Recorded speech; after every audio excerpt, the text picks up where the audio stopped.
I had felt like nothing I had ever felt in my life. I was back to where we all come from and where we all go to. It was literally like a reminder that Earth is the dream, and that the other side is really who we are and where we come from. And I just felt pure and utter bliss.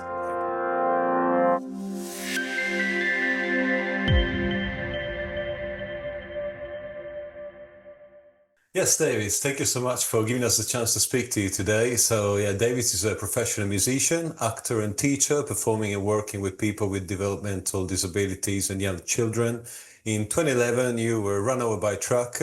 They gave you a 1% chance to survive, and yet you're still here. So, you've been in a 5 days coma during which you had a profound near-death experience. So, yeah, why don't I give you the chance to tell us a little bit about it, and we'll take it from there. Absolutely. So on July 11th, 2011, I was an artist in Chicago, living with my twin brother and my friends, and I was bicycling, which I did every day, everywhere I went. And on this particular day, I pulled up next to a Mack truck in between some parked cars and the truck itself. And I remember thinking, this truck feels really close to me. But I knew the light was going to turn green soon. He was going to pull ahead, and I was just going to slip behind him like I did every day on my commute. But this time I didn't get the chance. He accidentally merged into me, and I went under the back right tires of his truck. Um, I woke up on the street after some time, and I looked at my arm. I don't know if you can see that, but there was a rock in my arm, and I knew something was wrong. And all these people were standing over me, looking at me. It's sort of like in a movie. And I knew that something serious was going on, but I didn't feel any pain or panic. I just was like witnessing it, like, wow, something has gone wrong. And this man actually saw it happen. He was on his motorcycle. He had just gotten his glasses tuned up, and he was on his motorcycle, and he ran over to me, and he saw these two people trying to pull me off the street, and he stopped them because that would have killed me instantly. Um, I was bleeding out. I didn't realize it, but he told him, he said, "I'm a firefighter. I know what I'm doing. Leave him alone." So he comes over and with authority, and he holds my head up, and I remember looking at him and knowing he was there to save me. And he said the same thing. He was there. He knew he had to save me. So I patted his hand, and at this point, my lungs had collapsed. And so I said, "Thank you." I could barely talk, but I was so grateful. My pelvis had been broken in 7 places. It was crushed. My femur had snapped in half, and my fibula on my left leg, and I was bleeding out. So he was there with me, and he kept me awake. They say that if you if you're trying to save someone's life and they're in a situation like that, the best thing you can do is lock eyes with them. It's almost like a tether to earth. And so I knew he was there to save me. He was really looking at me, and I knew he was there. He was my savior, my hero in that moment. The police come and move him out of the way and ask me all these questions. And at this point, I'm still in my body, very lucid. I'm telling them my mom's phone number, my brother's phone number, how to find him, where our address is, all of that stuff. Eventually, an ambulance comes, and they put me on. And the guy who had been with me, he said, "Stay with us, Davis. You're gonna make it. You're gonna make it. All right. I'm gonna visit you in the hospital. Stay with us." So I remember him saying all of that, and they put me in the ambulance.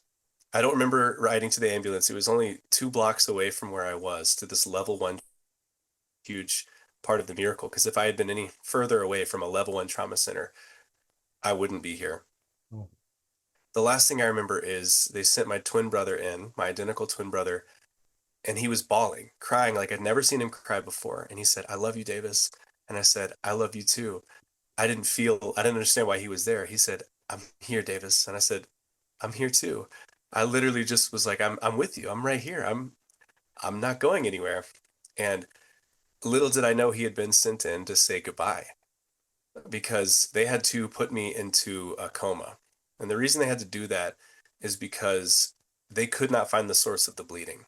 So I had extensive injuries, obviously, and there was a region in my torso that were that was the only chance they had to find the source of the bleeding. And my dad just recounted this to me a couple days ago. But the doctor said, we truly don't know where this bleeding is. We're going to do an emergency, basically cut his stomach open and try to find the bleeding, but we truly think we have maybe a 1% chance of finding exactly where this bleeding is. And my parents and everyone's ready to say goodbye. I mean, this was the end. And by some miracle, when she opened me up, she like immediately found the source and stopped the bleeding. While this happened, I had been given 13 units of blood. There's maybe 10 or 12 units in the human body. So I had been given an entire human's worth of blood transfusion. And while that happened, I died. And I know it was different than everything else because I had felt like nothing I had ever felt in my life. The peace I felt when I was run over was a different type of peace. It was just calm. But but in death, I felt like I was in space. I don't know what I was looking out of because I didn't have a body anymore. But I was just surrounded by space, by stars, stardust, and everything was connected. And I was part of it, and it was part of me, and everything was everything, and nothing was nothing, and all of it was pure love. It was like nothing I'd ever experienced before, except that it felt extremely familiar. It's like I hadn't experienced it on Earth, but here I was back. It was like a homecoming. It was like a reunion with the universe, with God. It was like being back in, as PMH Atwater would put it, the womb of creation. I was home. I was in the source. I was back to where we all come from and where we all go to. It was literally like a reminder that Earth is the dream, and that the other side is really who we are and where we come from. And I just felt pure and utter bliss. Like it gives me chills even just thinking about it because I've never felt so loved and so secure. And the most significant thing to me I noticed was I had no fear of anything, no fear of death, no fear of pain, no worry, no regret, no schedules, no rent, no bicycles, no fevers and nothing, none of the earth stuff that makes things so challenging. It was gone. I realized all of that stuff is just for earth. What we experience on the other side is pure love, pure bliss, pure acceptance, pure everything. It was like there was no distance between me and anything else. The fact that space even was out there was just exciting. I was like, wow, I am space. Space is me. We are everything. Everything is God. Everything is love. And we're all going to be okay. That was like the biggest message I got was I have to go tell everybody that like we're going to be fine. If you die, if you die, we all going to die. When you die, you'll be okay. Like we're all going to come back home. We're all going to be together again. It was unbelievable. It was pure love. It literally felt like God was saying to me, Davis, just love. Just love. That's all it is. Just love. Just go back and love. I know that I went back into my body because at one point, um, they had to reset my femur and they had already put a plate in my pelvis. And when they reset the femur, I could tell, I mean, I was in my body for this because they had these guys like, I wasn't a 21-year-old man, I was young and athletic and they had to get strong guys to like reset the femur so they could put a rod in it. And I remember like waking up and being like seeing them resetting my femur, and then I just kind of fell back into the coma. And I knew the coma was different than the near-death experience. Once I was stabilized, I came back, and I was just in that like calm, held space. And it was people often ask like, how do you know it wasn't just the coma or hallucinations? And I guess I just say like it was so clear to me there's two different things. Because on the other side, like in the coma, there was like an awareness, like there was like no consciousness, but I was in something like a body. But on the other side, there was nothing like that.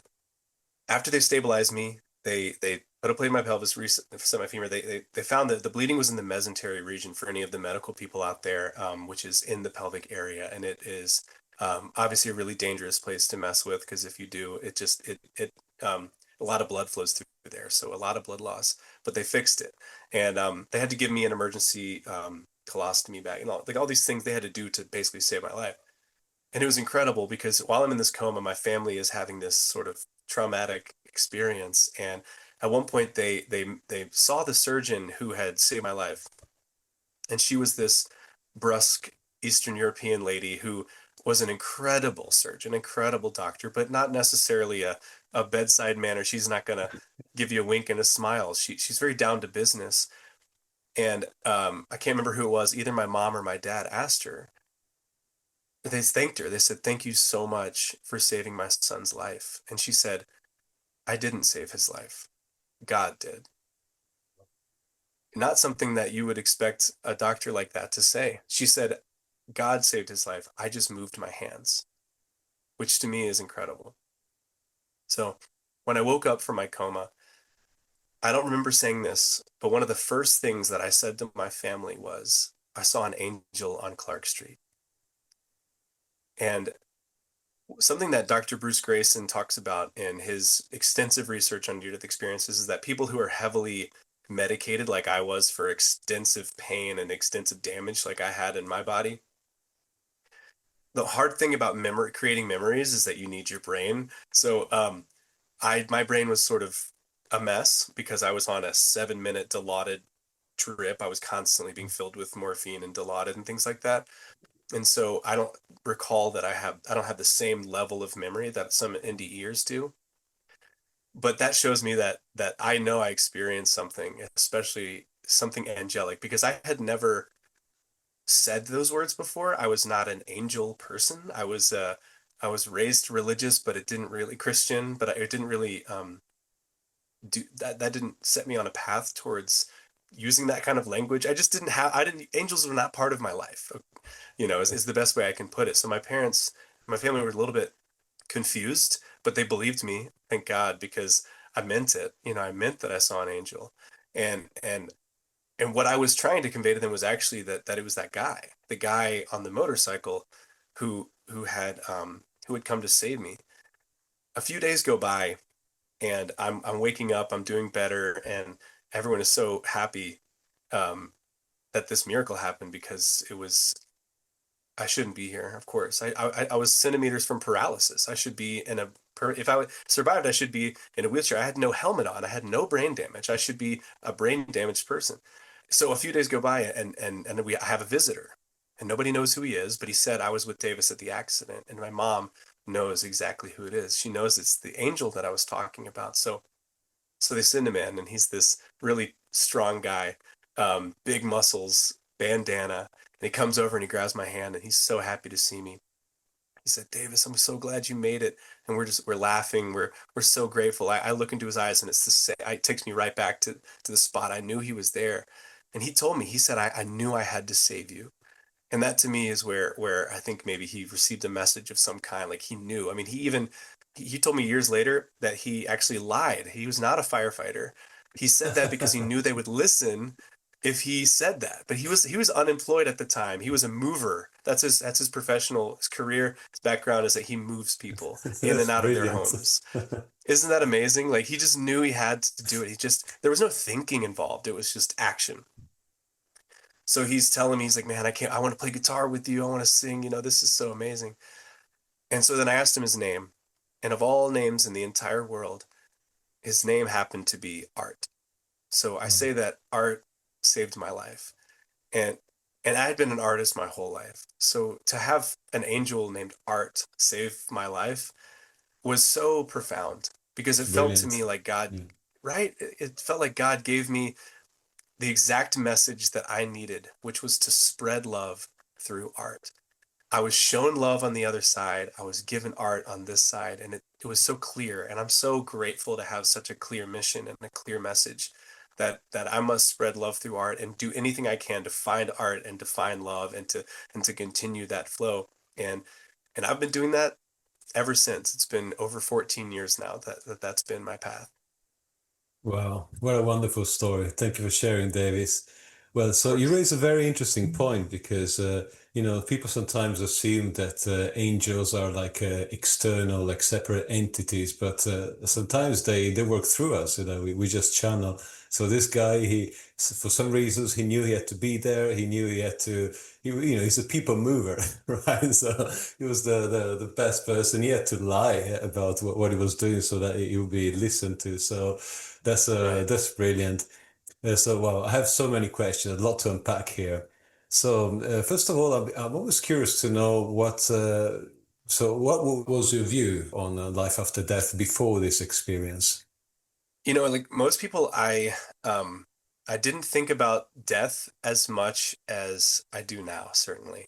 My friends tease me now because I'm kind of like death obsessed, but as you this is this is the right audience for that. But when I was a kid, I did think about these big questions. I thought about how we are gonna die. I knew that. I really focused on that we are gonna die, but I didn't really think about what would happen after we died. I was given one story in church and I didn't love that story. I was sort of my atheist friends just said we turn into dirt, and I was like, well, I don't love that either. That doesn't feel like it resonates with me. And right before my accident, I had started reading Buddha by Tezuka.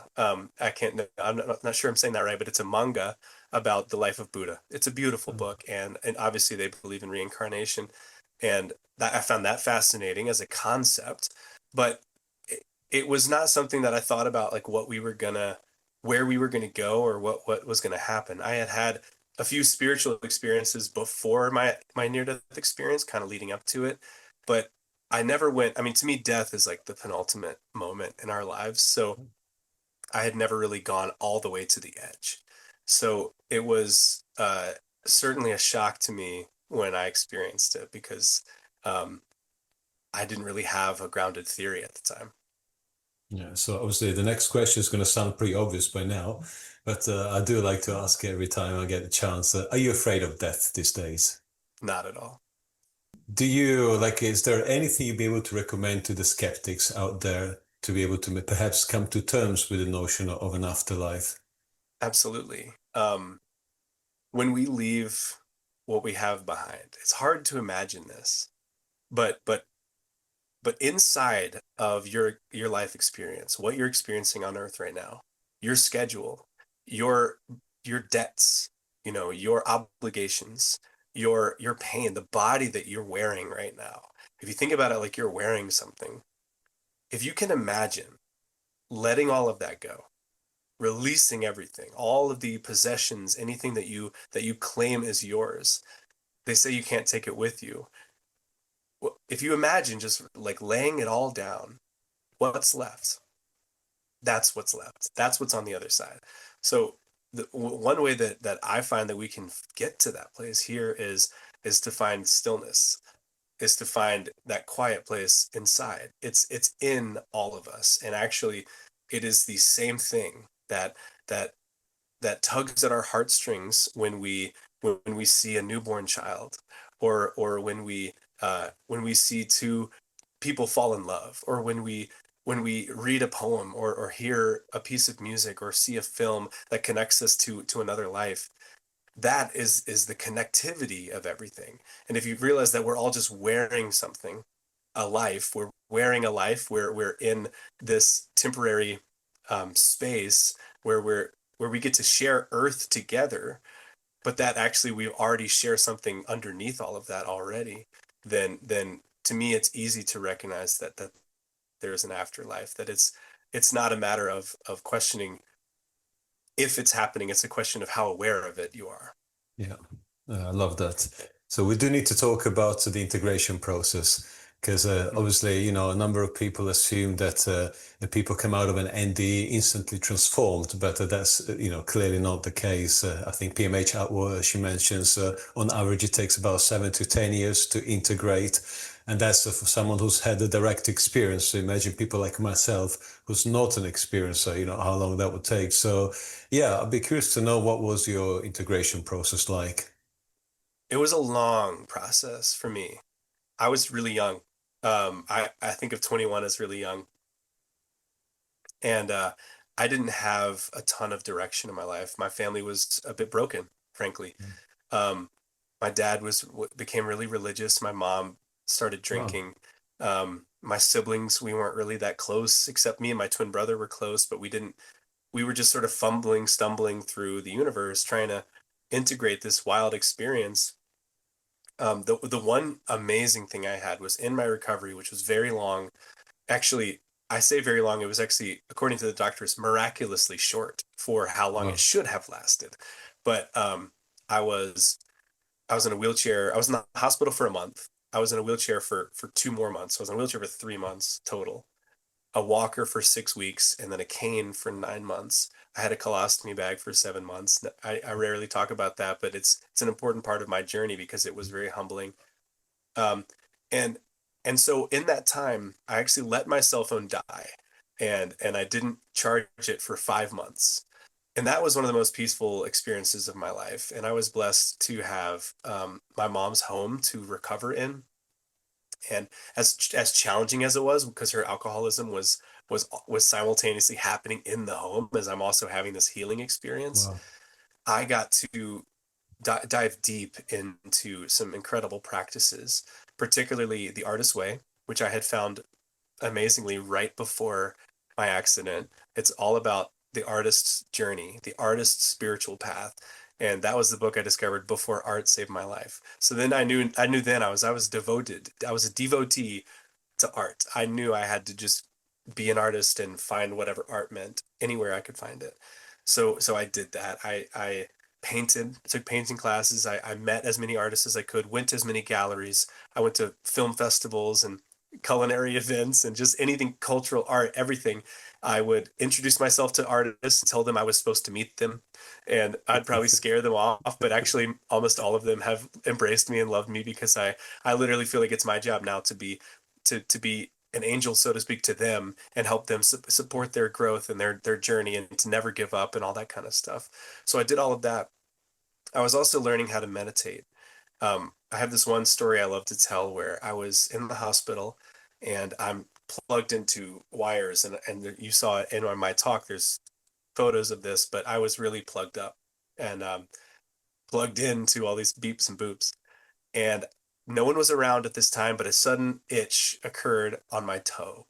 And I could not sit up to scratch it, and I couldn't ask for anyone to help me scratch it. And so I thought, and it was one of those itches that you have to do something about because it's screaming at me. So I literally had the thought, I'm gonna have to scratch this thing from the inside. And I was literally just like, I had sort of discovered meditation just barely. Like I don't really know what I'm doing, but I just knew I started sending energy into my toe. And to my amazement, it went away. And you can chalk that up to I just gave it time, I just did this, but to me, it was very visceral. I mean, I had this much Mhm. energy to give anybody, and I could feel when somebody came into the hospital room, I could feel if they took it away from me or if they gave me more. And when they gave me more, I knew they were loving people I needed to keep in my life, and if they took it away, I knew they were people who were lost in fear, lost in mired in the metote, as I love to say, the Toltec idea of the fog of forgetfulness. If I knew that they were toxic, maybe then I it was so obvious to me. So I knew I was sending energy, and I knew what that meant, and I was learning how to do all that stuff. But I didn't have a guide. I didn't have a guru. I didn't have a teacher. I just followed God. I followed the cosmic breadcrumbs wherever I felt like the next step was. I just went that way, and it has been 14 years of that, of being an artist, of meditating, of exploring. I went I was really trying to find this feeling again, so I explored with psychedelics. I went on vision quests where I took just water and a tent into the woods for 4 days, no food, no talking, and had incredible experiences. I did a 10-day Vipassana meditation, which I know you've done as well.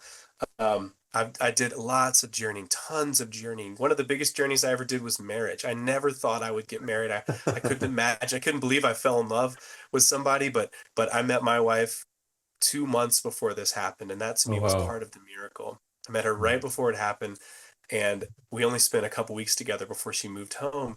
And I even told her, let's not worry about us until after your summer break. You come back for school and we'll pick things back up where we left off. Well, 10 days before she came back, I got run over. So, but I longed for her love. I knew it was something way beyond uh, uh, what I was used to with other girls. Because at the time I was in a band, and I was doing a lot of drinking and things. And when I was with her, I just stopped everything. I knew there was something deeper going on. So to me, I know this sounds wild, but maybe some people can relate. Marriage was like a big fear for me. The idea of being locked down was a fear for me. But I learned that I knew she was a huge part of my journey, because I always joke, if I didn't have her, I'd be in an ashram in India. I'd be on Jupiter by now. I don't know, because I was just looking for anything. But integrating for me has been not only finding that spirit, finding that love, finding that experience, but also living here on earth, being a part of the earth experience is really important to me. I want people to know when they meet me that I'm here too. That's what I said to my brother, and that's what I mean. I'm here. I'm with you. We're all in this together, and I'm not different than you. I'm just living my life, and if I can do anything, I hope I can help point people towards their own hearts, but it's been a long journey to that. One of the coolest things I've done recently, I never thought I would do this, but I was given the opportunity to start singing at a church, and I've been doing that for almost 4 years, and it's been an incredible experience to try to offer God's love to people in a place where you would really think you would find it, but people don't always find it there. It doesn't always feel like it's there. So it's been incredible to open my heart to that community, and they open their hearts to me, and all of that has led me to where I am today, to the point where I feel like I can actually share my story with you and with the world. So yeah, it took me longer than 10 years. Wow. I mean, I think I could have told my story at any point, and I have, but I really feel like I'm finally in alignment. So yeah, that's a long-winded way of saying integration has been long, but it has been beautiful, and I'm so grateful for the length of the process, because I feel like my roots are a lot deeper now. I feel like I can really say things with confidence that I knew back then, but I couldn't convey until today. That's right. Would you have any recommendations for NDErs to help with the integration process? Absolutely. It took me a long, long time. I mean, I didn't really meet a ton of NDErs until last year. I would say if you know you have a near-death experience, and anyone who's had one knows, they just don't know what it is yet sometimes. But as soon as you figure out that you've had a near-death experience, find other near-death experiencers. I think that is key. It's so important. It's already changed my life dramatically. I mean, I met like a couple NDErs last year, David Williamson and Sachi Webb, but the people I met this past IANDS took my soul and my confidence and my feeling of connectedness to another level. A lot of us are lone wolves out there. Yeah. A lot of us are lone wolves out there, and it's incredible to see what IANDS and all the many communities out there are doing, getting these stories out and connecting people with each other, because that's really, excuse me, that's really what took my integration to the next level, was knowing and being able to have conversations, open conversations, where I could really say everything that I felt, and really feel like they held me. Because even my wife would say she doesn't understand what I went through. I mean, she knows it's important to me. So whenever I say, "Hey, I've got to go talk to my NDE friends," she's like, "Go ahead," because as much as I've tried to communicate it to her, um, she loves me for me, but she's thankfully not doesn't have to know what it's like to die. And there's only a few people out there in the world who do. So when you find them, that's the lifeline. That's right. I mean, it's wonderful that it seems that you really had your wife's support throughout this journey, and it's actually quite rare. I'm quoting now Pim van Lommel's prospective study, which I think is like the main ones that have been done, and one of the after effects is that about 75% of NDErs tend to divorce after a few years. That's showing the discrepancies of values.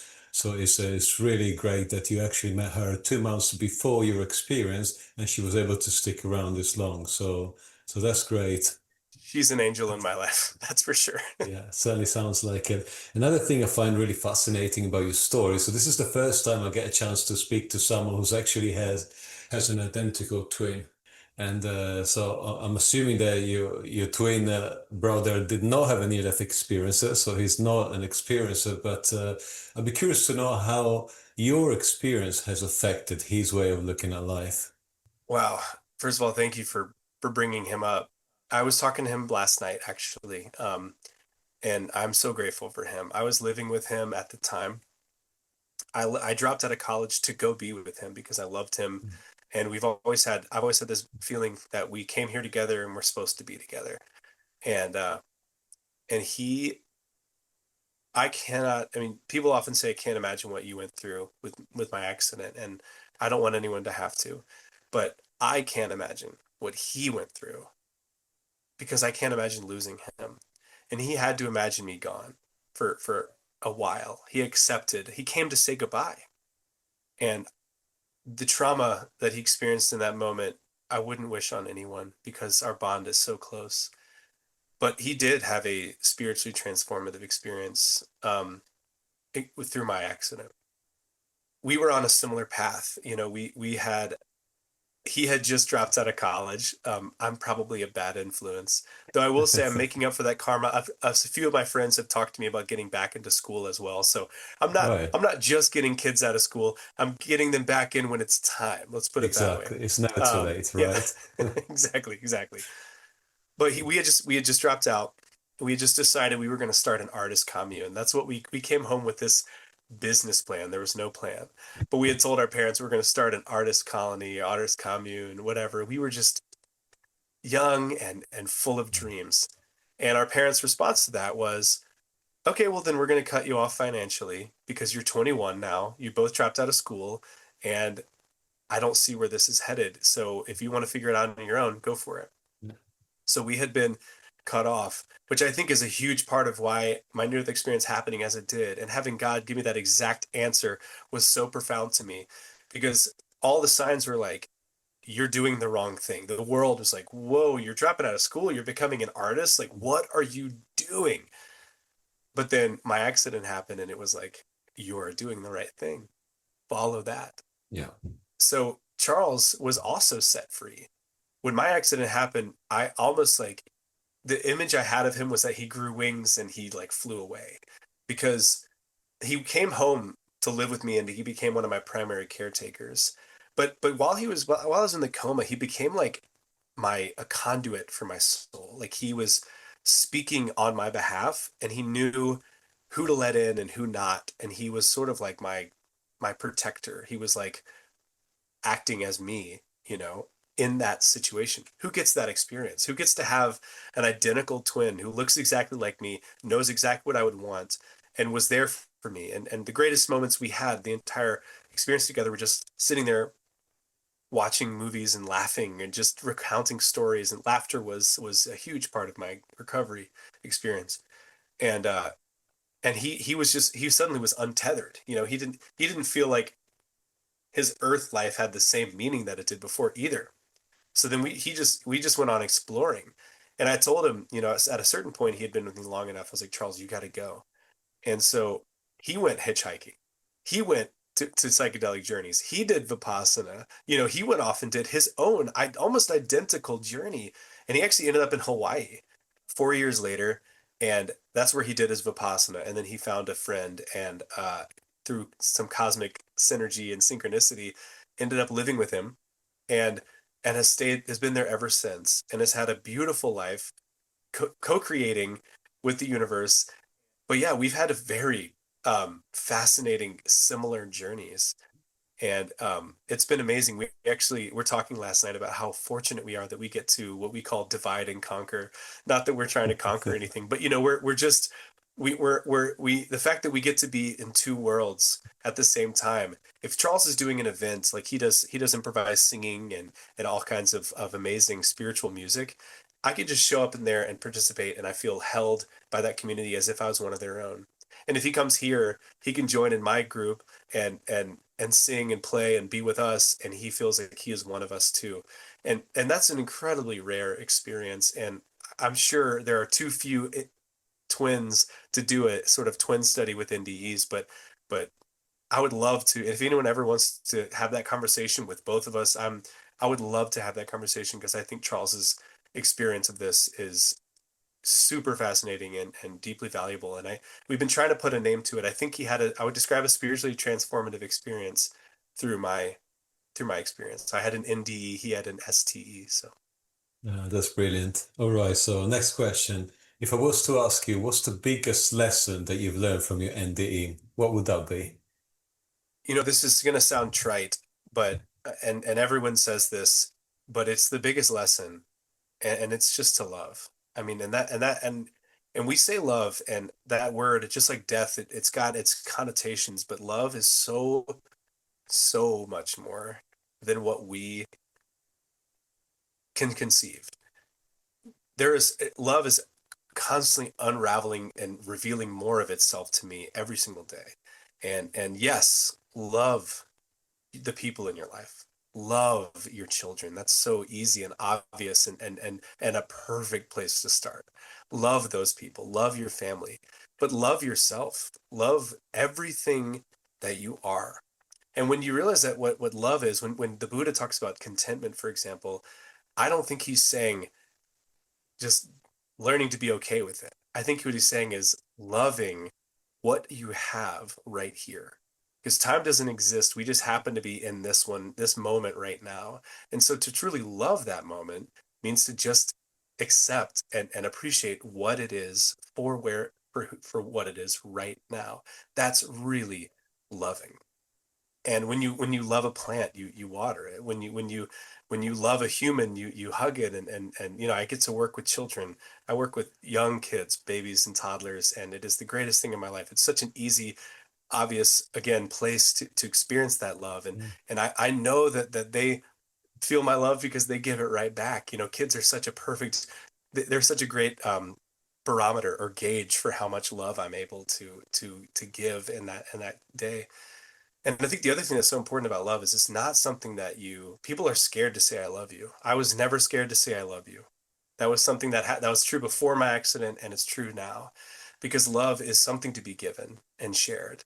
It's beyond all of us. It's not something we keep and hide and we protect and save only for some people. If you're doing that, you're actually acting out of fear, to me. And so when I think about the biggest lesson in life is that there are two forces in the universe. There's love, which is God, which is where we go and where we come from. It's everything, it's source, it's who we are. And then there's fear. And fear is actually what Earth is all about to me. It's here, it's everywhere, and it isn't who we are. So we have to reckon with fear through our loving experience. So when something happens, like some worldly events that are tragic, you see fear everywhere, blame. They're coming for us. This is happening. Blah blah blah. Us versus them, competition, anything that pits us against each other. That's all earth stuff. That's all fear. But love is that thing that recognizes that every single one of us is part of God, part of the universe, part of the everything that is everything. And so there are no exceptions. The differences make things interesting. That's earth stuff. That's when we think about the differences, it's just fun. Like when we went out for pho, I'm so grateful that Vietnam exists because we get to eat their cuisine, and that is a gift of earth that we get I never grew up with that, but now I know that it exists and I can have that and we can experience that together. That's that loving the differences is a beautiful thing. But if we use that to otherize people, if we were to reject those people for being different than us, for speaking different languages, for having different skin color, for having anything that's different than our understanding, then that's all fear. That's all things that separate.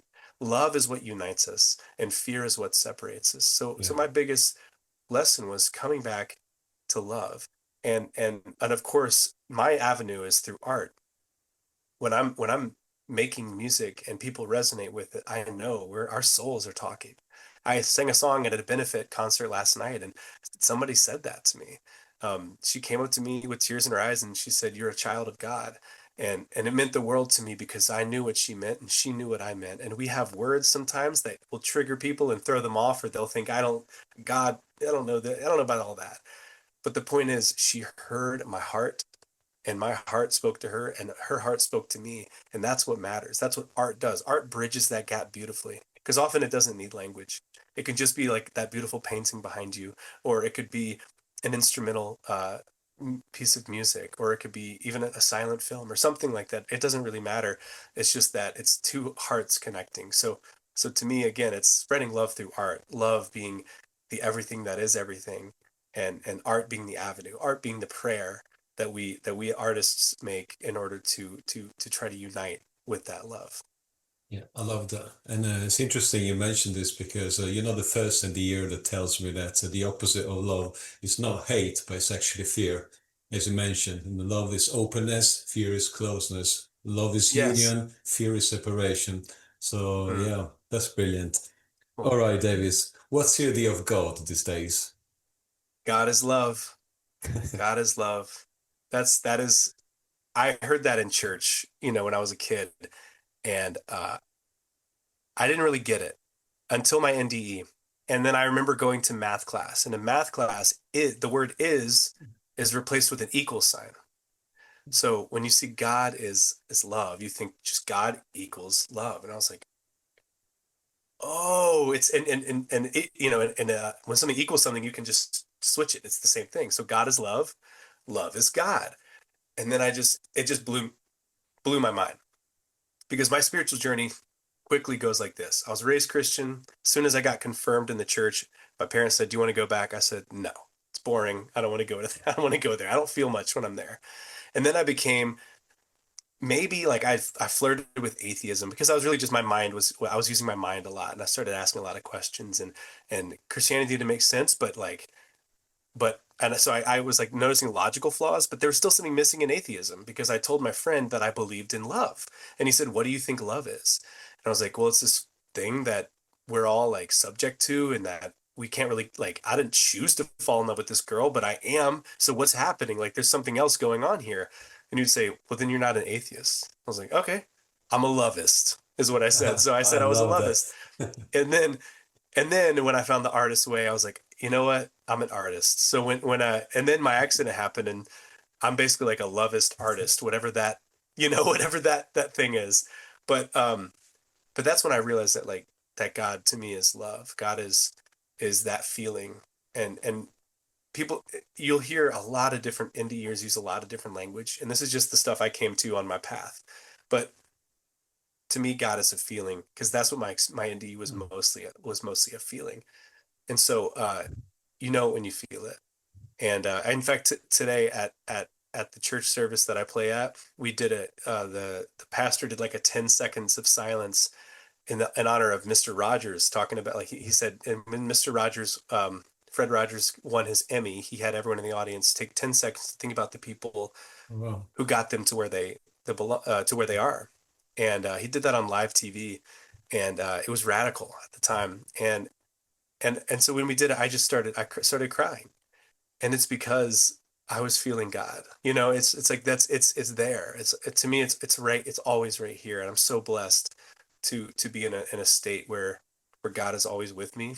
So yeah, that's a long-winded way of saying God is love. That's all the stuff that goes into that phrase. God is love. Well, that's good enough for me. Absolutely. Why do you think God made us? That's a great question.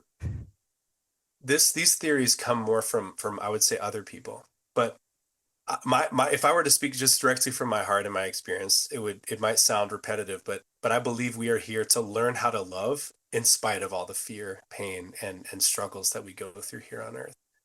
And some people would call that, like, we're here to evolve, we're here to grow and to learn.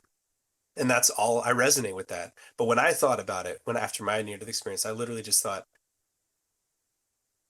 my job is to figure out how to get through this challenging stuff that I go through, and find love on the other side every single time. And what blows me away about love and God is that it's always there. It's never not there for me. And I truly believe it always will be. there for me. And so my journey in this path on earth is just recognizing and that I'm a human being. I'm going to go through some challenges. I've mentioned some of my family stuff already, but I'm going to look for the love. My mom is sober now, for example. That's a Mm. huge deal. My dad and I are in the process of repairing a damaged relationship because of ideological differences. But to me, and he believes this too, that's why it works. We believe that God is is all is love. We believe that God is in charge here. And I use that language. I'm from Alabama, so that language is really that makes sense to people around me. But some people would think, oh, it's like this other entity. I was like, no, it's not. There's no one's controlling me. It's none of that. It's just that God is love. So we can always find love. I love Marion Williams says it beautifully. Love is a miracle is not something that like somebody comes in and swoops and changes for you. It's like sometimes it is, like when the doctor, like that kind of stuff is miraculous and it's a mind blowing to me. But a very simple definition of a miracle is a perspective shift from fear to love. So when I'm afraid that I'm going to lose a relationship with someone in my life, but then I realize I actually just all I need to do is love them and accept them as they are. That's a miracle because then now we're suddenly closer. I'm not pushing them away anymore. So that's why I think God created us so that we could learn how to love. And also as an artist, this I'm speaking to the artists on this one. We're here to co-create with God. Like if we're using the language God created us, then our job as artists is to keep the creation going. Keep collaborating with the universe and making beautiful things to help people reflect and remember who they really are. It's my belief that we don't learn anything about God or love. We just remember. We already know. We just remember. So artists, our job is to help people remember who they really are. And I always say my job is to break people's hearts open a little bit so that the light can get in and so that the light can get out. I have this beautiful portrait of Van Gogh that my friend painted for me, and Van Gogh did the same thing. I'm looking at the art behind you, Danny, and it's beautiful, and it makes me think about the beauty of a sunrise, but also like the fractal nature of our thoughts, and it brings up all kinds of things. It's all interpretive, but the bonsai is the same. It's just that beautiful stillness that it's there all day long as it is in its perfection. I mean that's what I love about art is that it asks us to to look at our lives that way and to remember who we really are. That's brilliant. Mm. I was wondering if you feel that perhaps we're entering a new era, perhaps that we are getting to witness a shift from a material to a more spiritual society, and perhaps this is the consequence of the field of near-death studies and all these innovations that popped up really only the last few decades. I really, really do, Danny. I'm so glad that you're part of it. It's so exciting because I see it happening and it's incredible. When I was early in my integration from a near-death experience, there were a few library books in my experience that I could find, and I didn't even know what I was looking for. And and I would talk to people and they'd be like, "Yeah, I experienced something like that on psychedelics, or whatever." And it was like, "Yeah, I know. I know what you're talking about too, because I've done that too, but it's something else and I don't really know how to describe it." And yeah, uh I was really praying that more people would come around and understand. And so I just kind of kept it quiet for a while. But what I've seen is remarkable to me. I see the growth in the field of near-death studies, which is incredible because near-death experiences are as old as time. As old as we have been existing, these experiences have been happening. It's what I love about Dr. Raymond Moody and the work that he's done exploring the ancient history of near-death experiences. And all of the researchers, Jeffrey Long, Bruce Grace, and all those people, PMH Atwater, are incredible for the work that they've done to explore this realm and to help open people's minds because it can be a little alienating, no pun intended, to hear people's unique encounters. I feel blessed that mine is like, I think pretty digestible, but for a lot of people, they have experiences that are really hard to describe to your everyday person. If you're at the gas station or something, Yeah. not everyone's going to be as receptive to their experiences.